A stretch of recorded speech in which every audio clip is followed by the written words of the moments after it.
Good morning. It is Thursday morning, and welcome to Goal Setting for 2021. This is the Ideas in Motion show. We are filming live, and if you have been watching these on YouTube, you'll see that there's no cage behind me. That was beautiful. Um, Now, the dog, if you've been watching or listening, she is 6 weeks post recovery, post surgery recovery. And so we no longer need to make sure that she doesn't roam around at night. And so she doesn't really roam around at night. But, anyways, needless to say, it is so nice to have this space in the office again.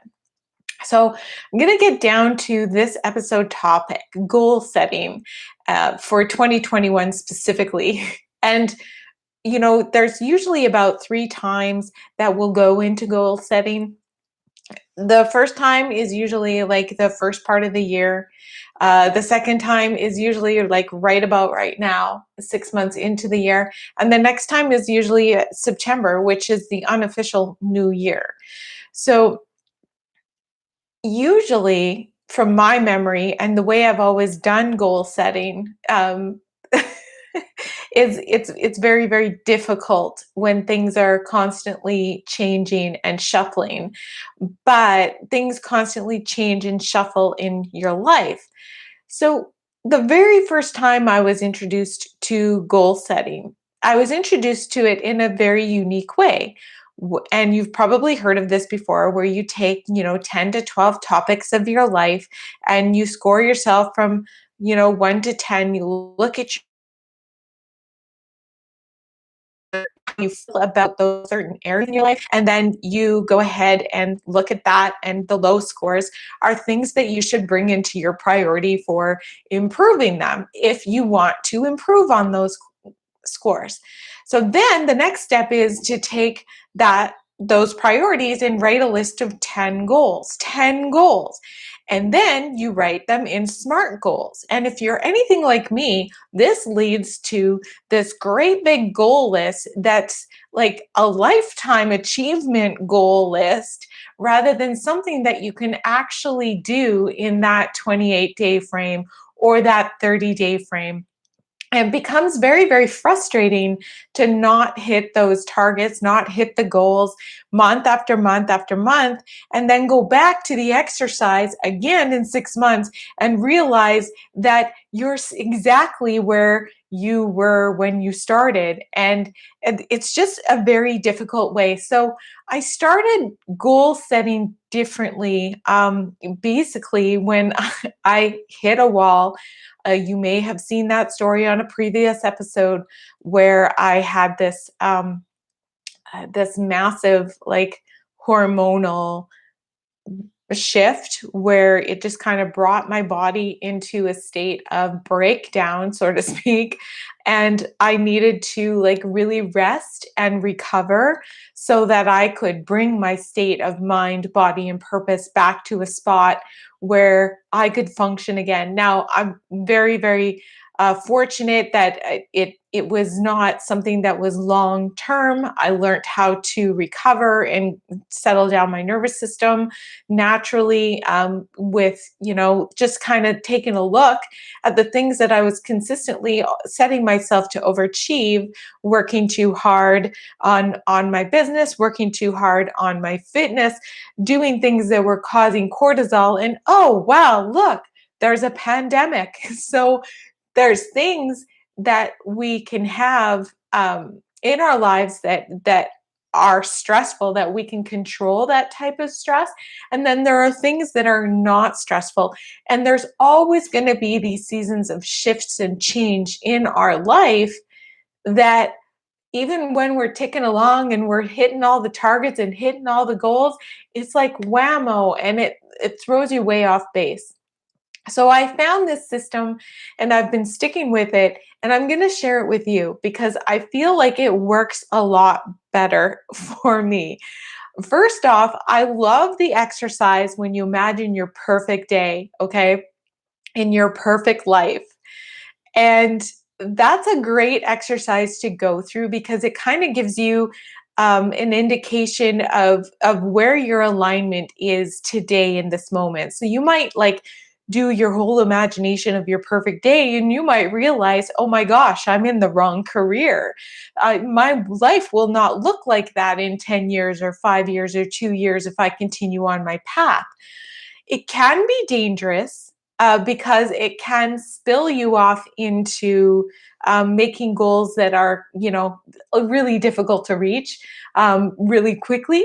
But it's a great exercise because you can start moving in that direction. So, for example, if part of your perfect day is like I sit down and I write in my journal, and or I meditate, or I have lunch on the deck, and those little things, there's nothing holding you back from making those things and those changes if they are not in your day right now. All that's missing is like time, right? So those little mini goals are things that you can easily put into your life, even if it's just 5 minutes. So that exercise is really great. Imagine your your perfect day, your perfect life. And let's be honest, okay? You're probably going to have some form of income coming in. So it's not like I won the lottery and everything is, like do it in a realistic form. The second exercise, where what I love to do, and I do this a lot with my clients when I'm helping them with their online courses, also when I'm helping them with their fitness, and things in health, and bringing everything in like not in alignment and not in balance. Those are the wrong words, but bringing the goals forward as the whole ecosystem that you are, with everything in play, your mind, your body, and your purpose, all inching forward together to get to that life that you are looking for in that perfect day, that perfectly imperfect world.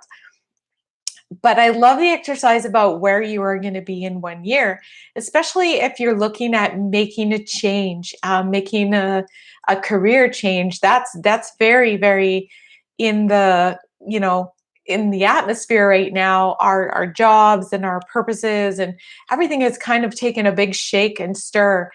And it's important when you're making a decision to kind of bring yourself into that decision. Okay, what is this going to look like a year from now? If I continue along this road, with this, maybe this subject, with this career, and is this something that I have the energy for a year from now? If I pursue down this path A, B, or C. So you might have three different decisions in your life. One that focuses more on your mindset. Maybe you want to get a stronger mindset or more education in something, and you want to go along. What is that going to look like in a year? And then maybe you want to feel like you're a healthier self in your body. So what does that look and feel like in a year? And maybe you're looking in alignment with a new purpose, looking at a new career goal, or developing a new online course and community. What do you want that to look and feel like in a year? This will help you decide if not only number one, it's on the right path, number two, you're making it too big or too small, and number three, if you have the energy to sustain the goal that you're reaching for. Because there's so many times in not so many times, but I can count a few times in my life that I've gone for it. I've just leapt and I've gone and I get there only to realize, oh my gosh, this is not what I wanted. This is not what it looks like or feels like. And you ride it out because quite often, what you think it's going to be like and what it's actually like are two different things. It's okay to change your mind. It's okay to say, this is not what I want to be doing with the rest of my life.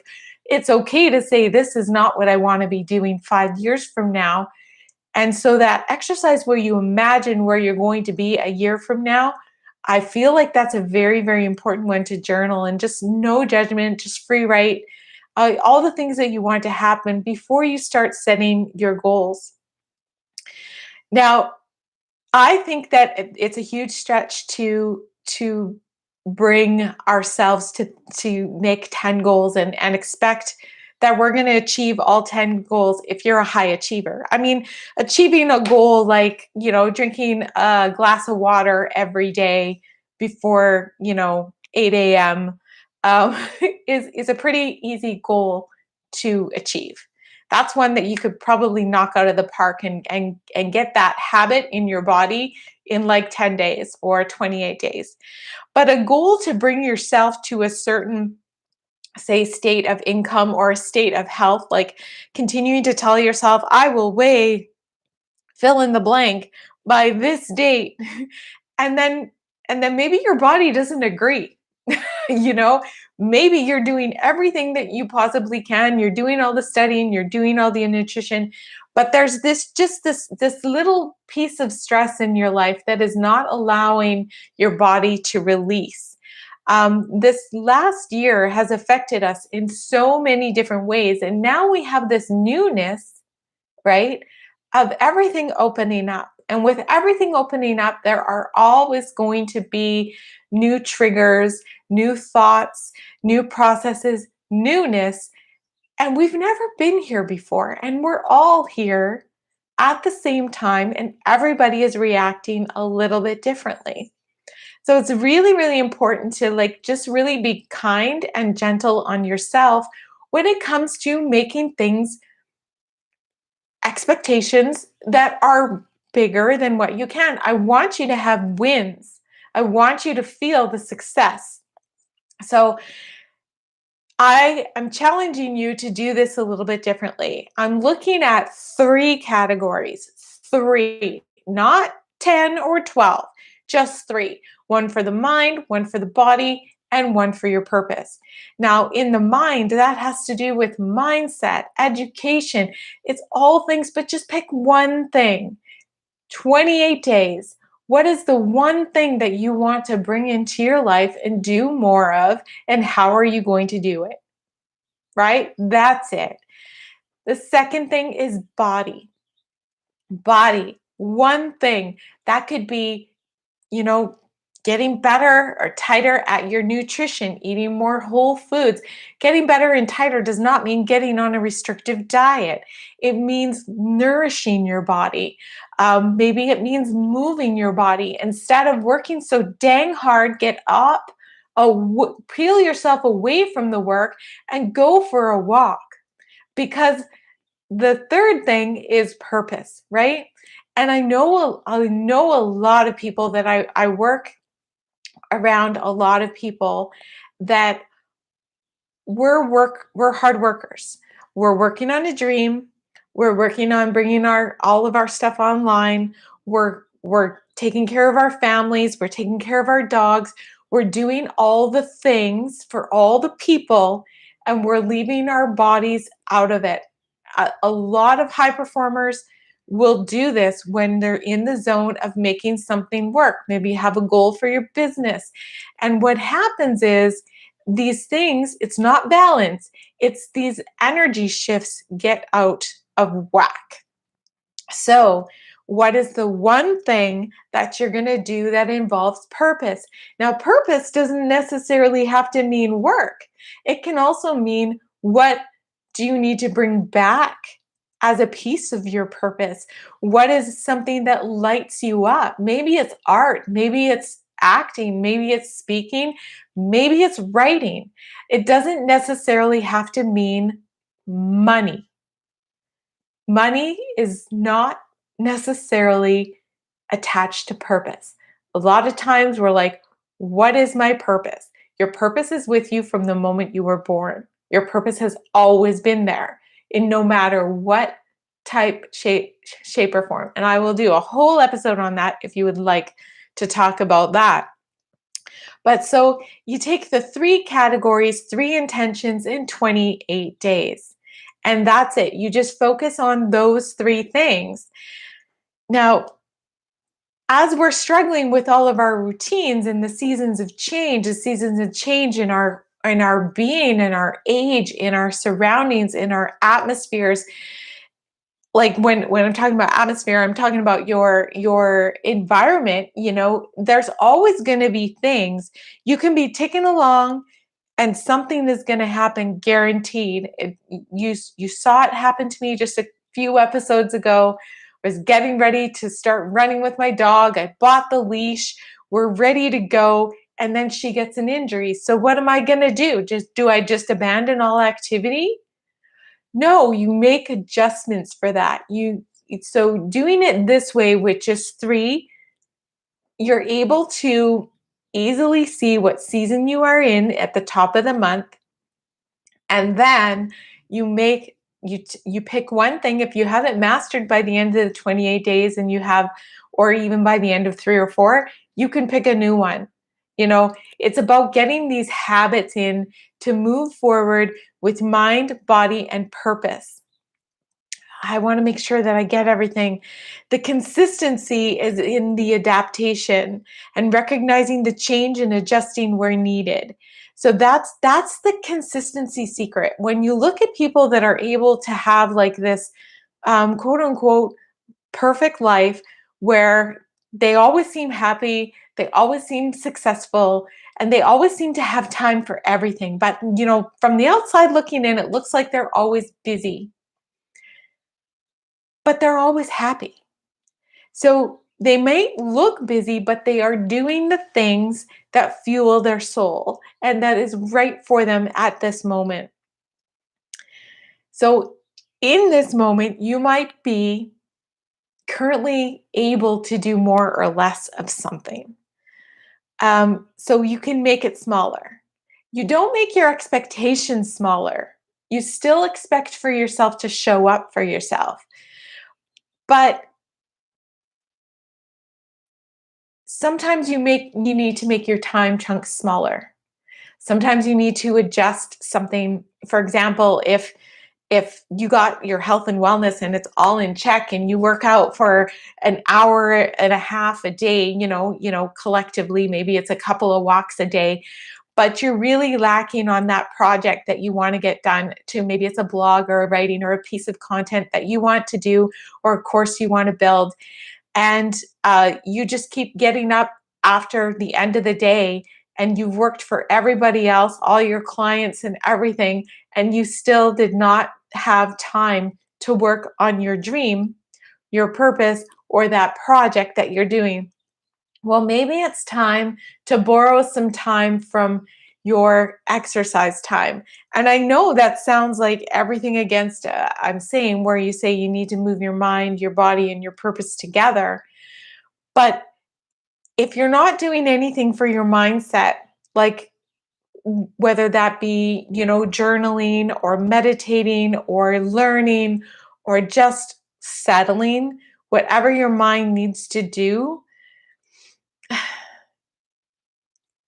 and your purpose isn't getting lit, but you have all this time to make sure that, you have the right food and you have the right exercise, it's still going to be out of whack. It's still going to be at a point where you're going to look and like, oh, I'm still not done that thing, which triggers the mind to have this thought, like a negative thought about yourself.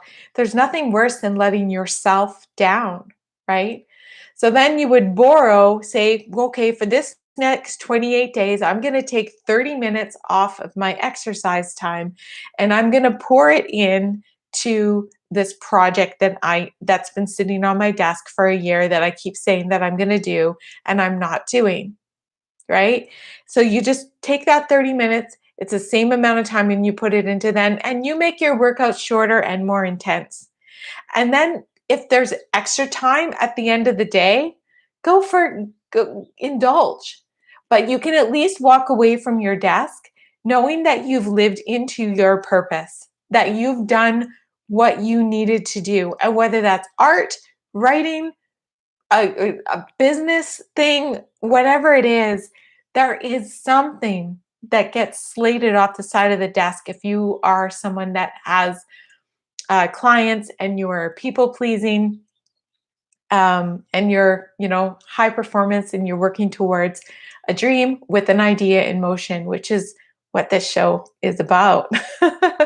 So allow yourself to win every dang day. Make it smaller. I'm giving you a challenge. You are the only one that can dig in and take responsibility for this. Nobody's going to do it for you. Nobody is going to do that thing for you, ever. You are in full responsibility of it, and it's nobody's fault that it's not getting done. It isn't. There are things that will always be a part of your universe. It's how you decide to make the time and space for yourself to come into that thing and those things that you want to do. It's up to you. You hold all the power. You don't need your accountability buddy. You don't need, to wait until the time is right. Time is a commodity. And it's not I have wrote it down. Time is a commodity that is borrowed. It is never guaranteed. It's not guaranteed. So if you're waiting till the right time, I'm saying that the right time is right now, right this moment. And you're the one that's responsible for doing it. So goal setting with a twist. Goal setting is more intention setting. So if you're waiting to set the goals for, the next 6 months of the year until everything is gonna like just get easier or open up, or it's not going to be, there'll never be the best time. It won't. And it's not negative. It's not to scare you or to be um, negative or anything about it. It's just real. It's just real. So that's why I come on and I do these shows, and I'm completely unedited, and I'm working harder at being a really great public speaker. And you can't do that if I don't come on and start talking and telling stories and sharing the things that have helped me, and in pure desire to help you. Thank you for watching again, and I hope to see you. Everything is opening up, so I hope to see you soon. Next week, I'm going to talk about the opening up of everything and how that feels, um, and how it doesn't feel. So I'll see you again next week, and thank you for watching. Bye.